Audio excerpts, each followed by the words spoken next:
Welcome to the Old Time Radio Westerns. I'm your host, Andrew Rhynes, and let's get into this episode. This episode's going to be Gunsmoke. Original air date is September 6th, 1954, and the title is The Promise. Let's get into it, and I hope you enjoy.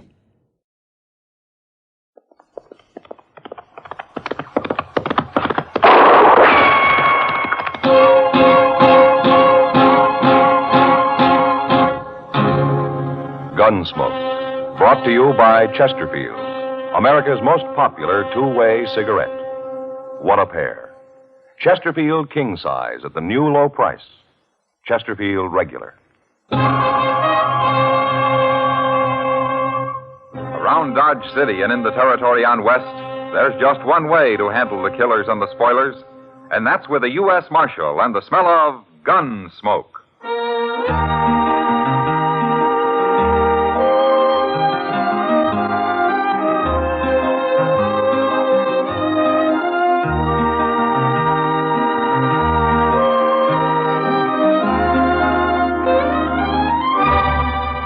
Gunsmoke, starring William Conrad, the transcribed story of the violence that moved west with young America, and the story of a man who moved with it.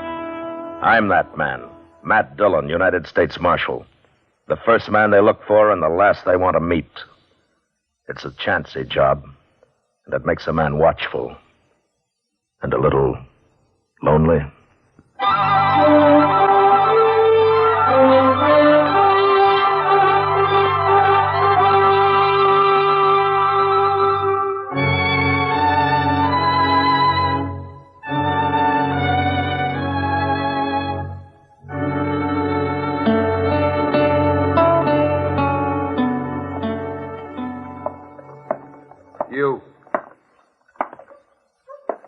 You there.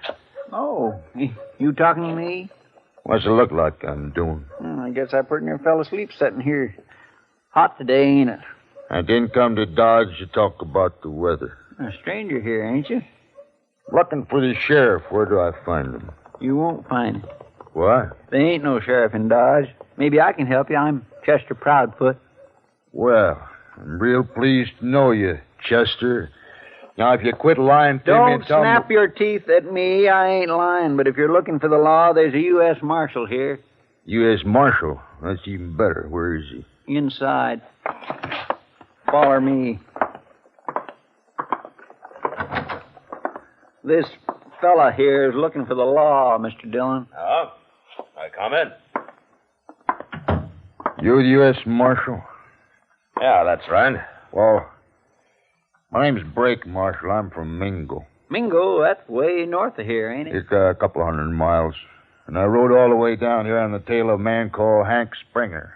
I thought he'd come to jump to Santa Fe for St. Louis, but I tracked him right into that place up the street there, the Dodge House. He's got him a room and he's holed up in it. Is that so? I almost caught him this morning. Leastwise, I got close enough to put a bullet in his leg, but it didn't stop him. He's dangerous, Marshal, and I want your help taking him. What do you want him for, Brake? Murder. Oh? I killed a fella called Dobie on his ranch near Mingo. Oh, here. Here, Marshal, I got a warrant for him. Here, see? Ah. So you're a deputy, huh? That's what the sheriff made me.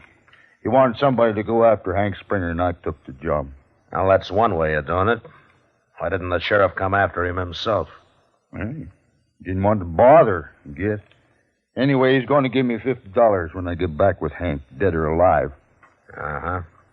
So the sheriff up at Mingo will pay somebody, most anybody, $50 to do his work for him. That's his business, Marshal.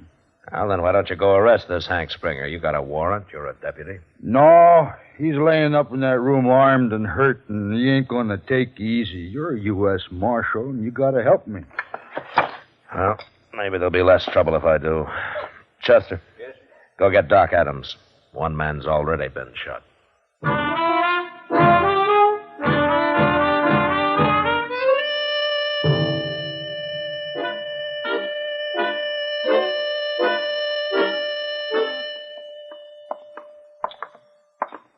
What room's he in, Brick? Second door down there. 14. Yeah. Doc, I'm here, Matt. You better stay where you are. We won't need you till the shooting's over. I'll wait. You stay back, too, huh, Chester? Yes, sir.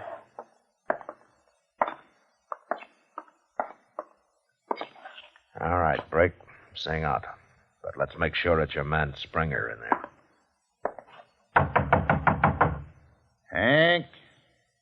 Hank Springer. We got you trapped. Come on out. Who's that? It's Bill Brake from Mingo. I've been deputized to take you back. What for, Brake? You know darn well what for. For murdering Dobie. I didn't murder Dobie, nor no one else. Then why'd you run? Heard the sheriff was trying to stick me with it. You go away and leave me alone, or I will kill somebody. Wait a minute, Break. Springer, this is Matt Dillion. I'm a U.S. Marshal. I want to talk to you. Marshal, huh? What are you doing there? Well, I brought a doctor along to take that bullet out of your leg as soon as you open this door. No. Don't you try opening that door, neither. Listen to me. Fighting the law won't help you. But if you didn't kill Dobie, all you have to do is go back and prove where you were when it happened. I didn't kill him, Marshal. I swear I didn't. Oh, that lie. Shut up, Brick. Springer, if you didn't do it, stop acting like you did. Nothing's going to happen to you if you're innocent. They can't hang you without you proving you did it. Well, maybe you're right, Marshal. Of course I'm right. One thing, though, I won't go back in no handcuffs. What? I won't go back in handcuffs. There's a warrant out for you. You're going back under arrest. Not in handcuffs, not like no chained-up dog. It's the one thing I couldn't stand. I'll die fighting first. Break. You can take this man back without handcuffing him, can't you? Well, sure. Sure, I can. Springer, Break says he won't handcuff you. Let's hear him say it. Well, all right, tell him, Break. I won't handcuff you, Hank. That's a promise?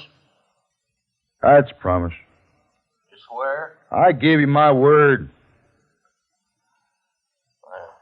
You say you got a doctor with you, Marshal. He's standing right here, Springer. Okay.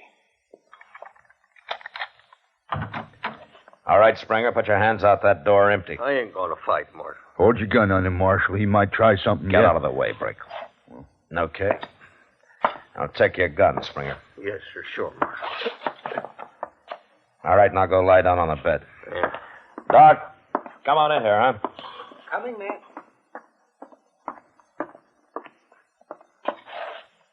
Now, then, you take those pants off, young fella. Let me have a look at that leg. Here's his gun, Break. Sure. I didn't think he'd have the guts to use it. Matt, Yeah, how does it look, Doc? there's no bullet in him. It went right through the flesh, here, and out here. I'll just clean it up a little bit and take a few stitches. How soon will he be able to travel, Doc? Well, he ought to wait a couple of days. Couple of days. I want to get back to Mingo. This man'll leave when I say he's ready, and not before. He's my prisoner, ain't he? You heard him, Break. And another thing, you made a promise you wouldn't put handcuffs on him. See that you keep it. Why, sure, Marshal. Of course I will. Now, Chester, Yes, sir. I'll be over at the OK stable for a couple of hours. I told Kitty I'd look at a horse she's thinking about buying. Okay, sir. You better keep an eye on things here for a while, huh? You know where to find me if there's any trouble.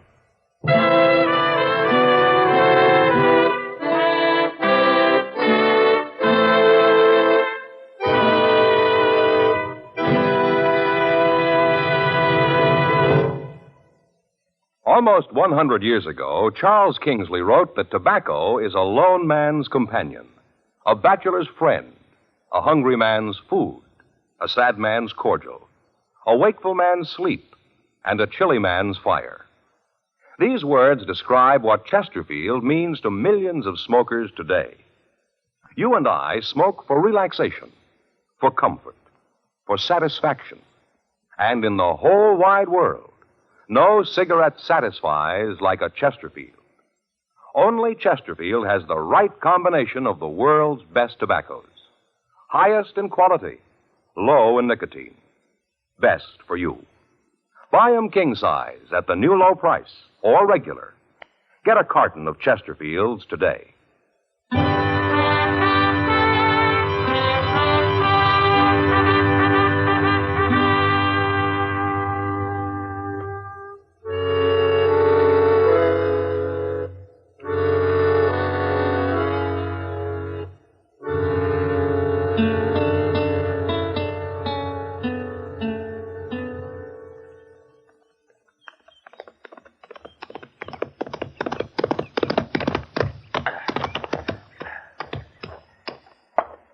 him, Matt?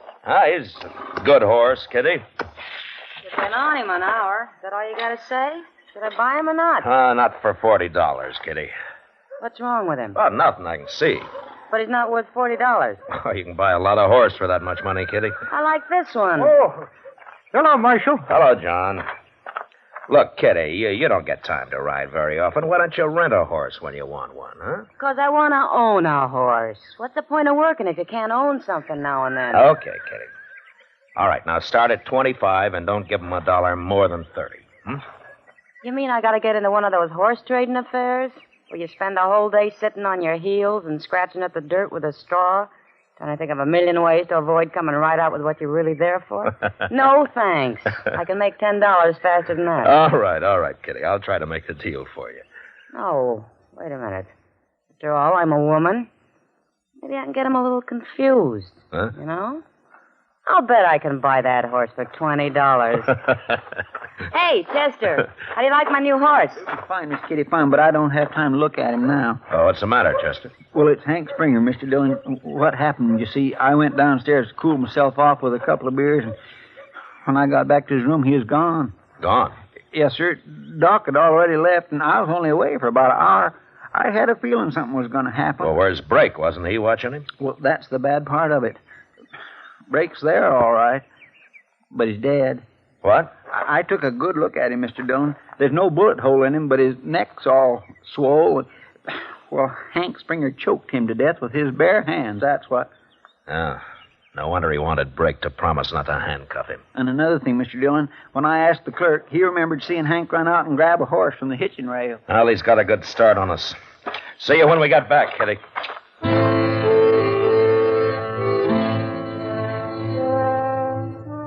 There was no way of telling how good a horse Hank Springer had stolen from the hitching rail, but Chester and I had mounts that we'd trained for this sort of a ride. And about dusk, the sign on his trail told us that we were getting closer to it.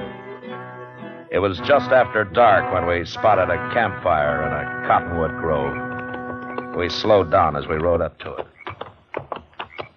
Hey, those trees would make an awful good ambush, Mr. Dillon. Yeah. I don't see nobody around that fire. Let's spread out a little, Chester. Okay, sir.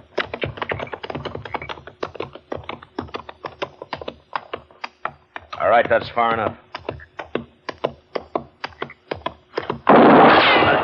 Start shooting, Chester. He can't get both of us. I ain't shooting no more. All right, then throw down your gun and move up to the fire where we can see you. I'm doing it. I got my hands up. Right in, Chester, but keep separated. There he is. I can see him. Don't shoot me. I didn't know who it was. Why, that ain't Hank Springer, Mr. Dillon. No. My name's Jones. I'm a buffalo hunter. I thought it was him coming back. Who's him? I don't know.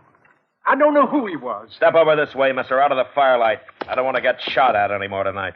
It was a mistake, I tell you. I wouldn't have shot at you if I could have seen who it was. You can't blame me. Not with a man like that running loose. Look, mister, I'm on the trail of a murderer. A man named Hank Springer. He's a young fella, and he's got a bad leg. That's him. That's him. He's a murderer, sure enough. He killed my partner not over an hour ago. What? My partner's lying in them bushes over there. I wrapped him up in his saddle blanket so as I could bury him tomorrow. Well, how'd it happen? Well, sir, we was cooking something to eat, and that fella rode up and wanted to trade horses. My partner said no. But Springer got down and said he'd take the horse anyway. And my partner tried to stop him. And, well, he got shot that way, and now he's dead. Oh. Springer rode north, didn't he? Yes, sir. And I tell you something else. The horse he took ain't going to carry him far. That horse got his lungs frosted last winter. Well, that'll help. There's a cabin 5 miles straight ahead, the way he was going. He can't get no further than that. All them people got there is a balky old mule. Good. I'm sorry about your partner, mister, but we'll try to catch Springer before he kills anybody else. Come on, Chester.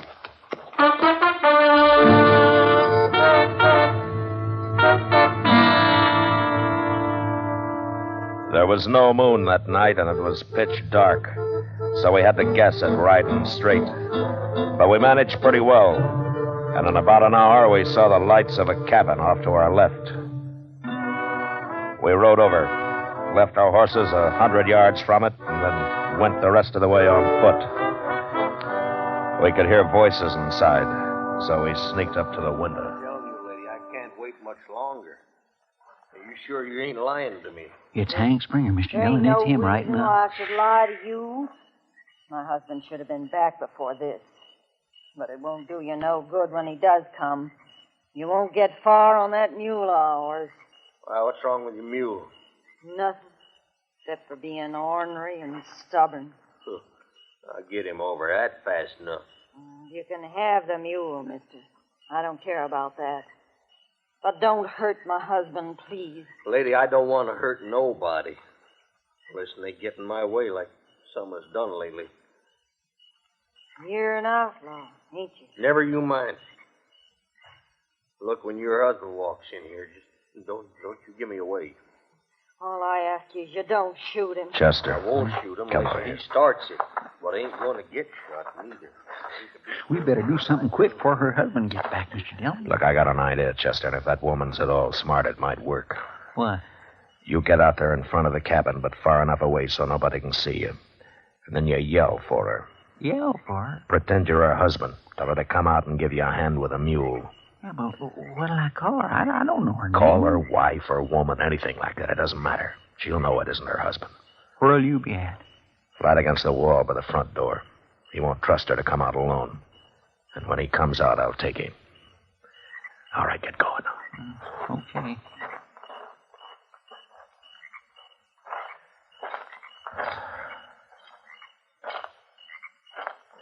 By the morning, so while we were waiting, you might just fix me some bread and some meat to take along, ma'am. Bread and meat. Pork, fat, and beans is all I got around here, mister. Well, I could eat some of that. Hey, wife, come on out here and give me a hand. Who is that? Woman, get on out here, I said. This mule won't take another step. That's your husband. No. Don't try to fool me. Open that door. No, wait a minute. Put the light out first. All right, now open it, or else you'll think something's wrong. What is taking you so long? I gotta sit out here all night? Answer him. I'm coming, Jack. Now go on. I'll walk right behind you. Go on now. All right.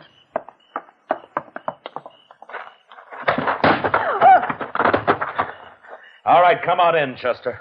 Who are you? Where'd you come from? I'm Marshal Dillion from Dodge, man. You got nothing to worry about. Hank Springer's killed his last man.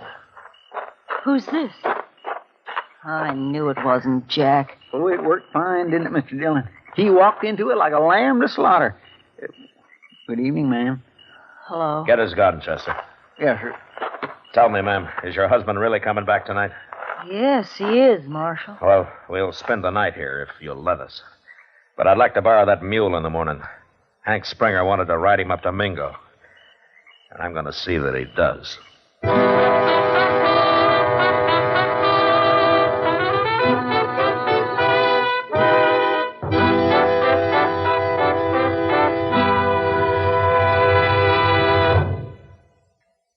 There are more than 60 million cigarette smokers in America who smoke many brands. In choosing your cigarette, be sure to remember this.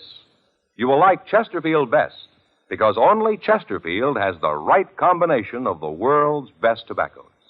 Highest in quality, low in nicotine. Best for you. You and I smoke for relaxation, for comfort, for satisfaction. And in the whole wide world, no cigarette satisfies like a Chesterfield. Yes, you'll get the greatest possible pleasure from a cigarette when you choose Chesterfield. The right combination of the world's best tobaccos. Highest in quality, low in nicotine. Therefore, best for you. Buy 'em king size at the new low price, or regular. Get a carton of Chesterfields today.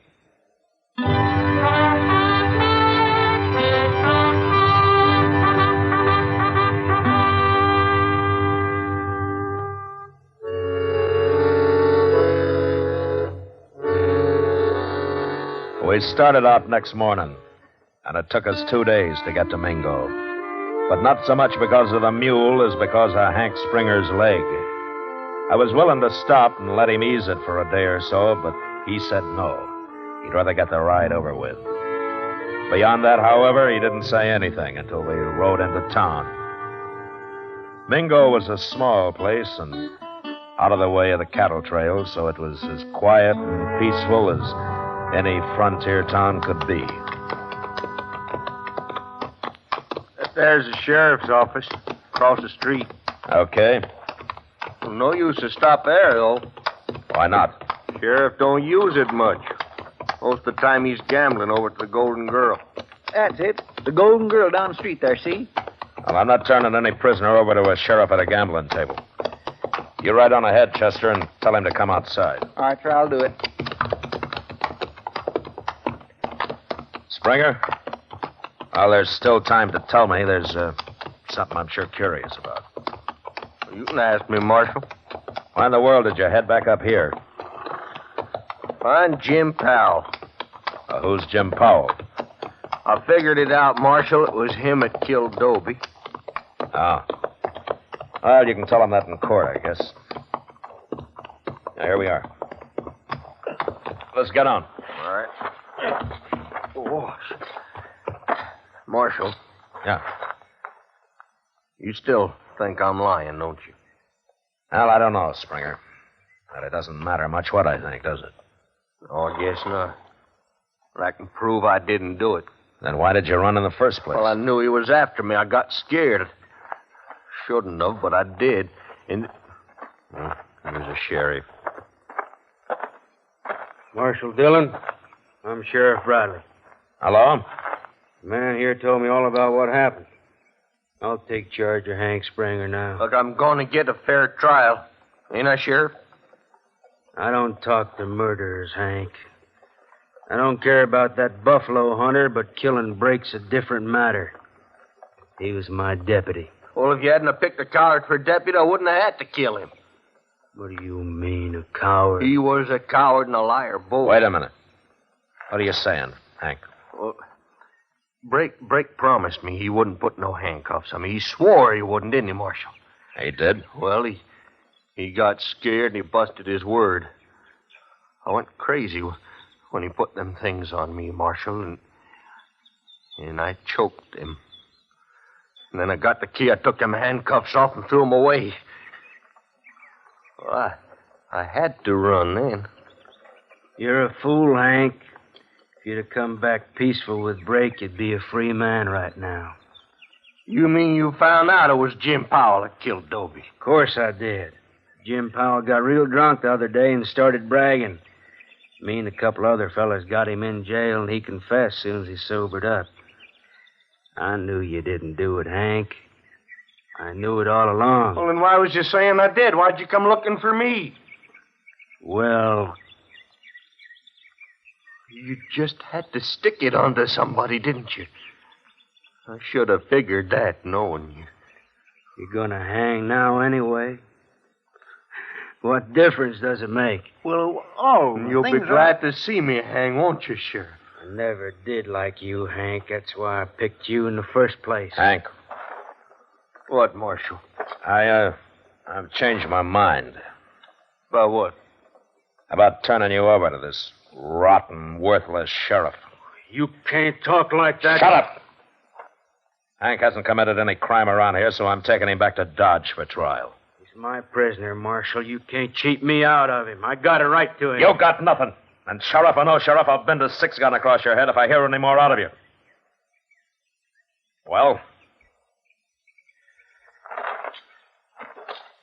All right, let's go, Hank. Thank you, Marshal. I'd like that just fine. But first, Marshal, I want to go over to jail there. I'll tell Jim Powell I don't bear him no grudge for letting him chase me before he talked. Because he might feel bad about it, especially the trouble I'm in now. Well, that's decent of you, Hank. Well, it's your jail, Sheriff, so take him. We'll wait outside. Come on. Bet you sure ain't losing credit for bringing me to trial, don't you, Sheriff? That's enough, Hank. Stop needling him. I always did hate you, Hank. Yeah, and I always Stop it, I said. All right, Marshal. All right, take him in, Sheriff, but don't be long. We got to get started for Dodge. Come on, Hank. Don't you walk in front of me.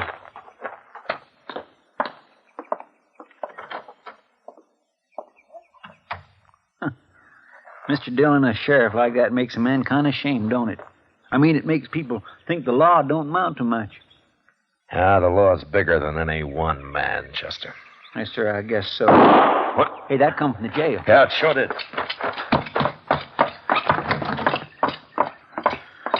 Hank, Mr. Dillon. He's been shot. All right, put the gun up, Sheriff. He started to run. Run where? Into a cell? No. He jumped me first. I had to shoot him.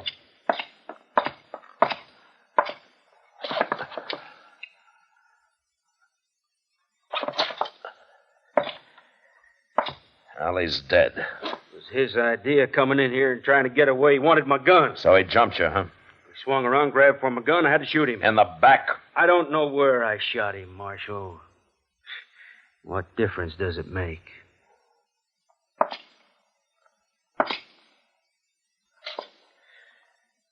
Hand me your gun, Sheriff. What? Your gun! Give it to me. You're forgetting I'm the sheriff in this town, ain't you? You're the sheriff, but I'm arresting you for murder. No. No? Get away from me, Marshal. He was just about to draw, Mr. Dillon. No, he wasn't, Chester. But I wish he had. I'd rather have ridden back to Dodge without him. He's going to make mighty poor company.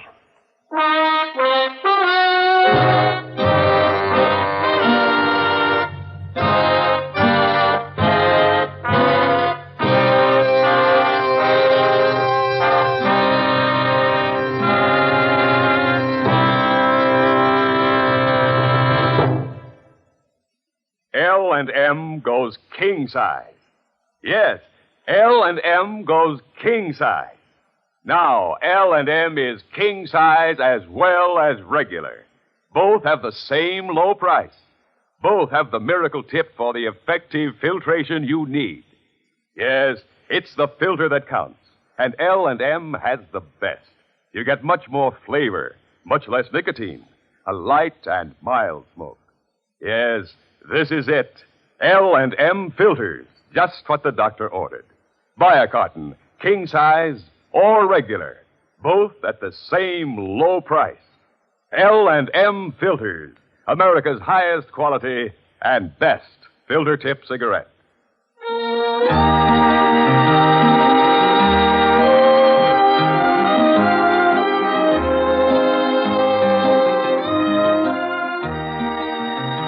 Gunsmoke, produced and directed by Norman Macdonnell, stars William Conrad as Matt Dillon, U.S. Marshal. Tonight's story was specially written for Gunsmoke by John Meston, with music composed and conducted by Rex Koury. Featured in the cast were Lawrence Dobkin, Jack Crucian, John Daner, Joe Forte, and Irene Tedrow. Parley Baer as Chester, Howard McNear as Doc, and Georgia Ellis as Kitty. Join us again next week as Matt Dillon, U.S. Marshal, fights to bring law and order out of the wild violence of the West in Gunsmoke.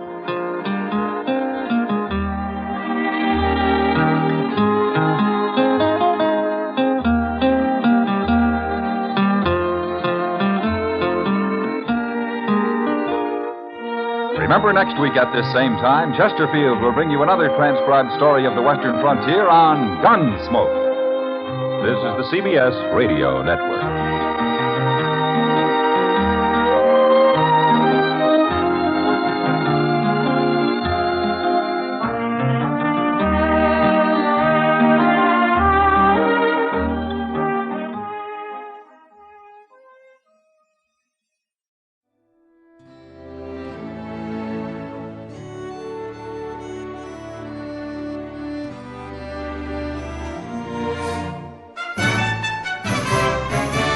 This has been a presentation of OTRWesterns.com, and we hope you enjoyed. Please take some time to like and rate our shows in your favorite podcast application. Follow us on Facebook by going to OTRWesterns.com/Facebook. Join in the conversation by going to OTRWesterns.com/Discord. And don't forget to send us an email, podcast@OTRWesterns.com. This episode is copyright under the attribution, non-commercial, share alike copyright. For more information, go to otrwesterns.com/copyright. Have a great day, and again, thanks for listening.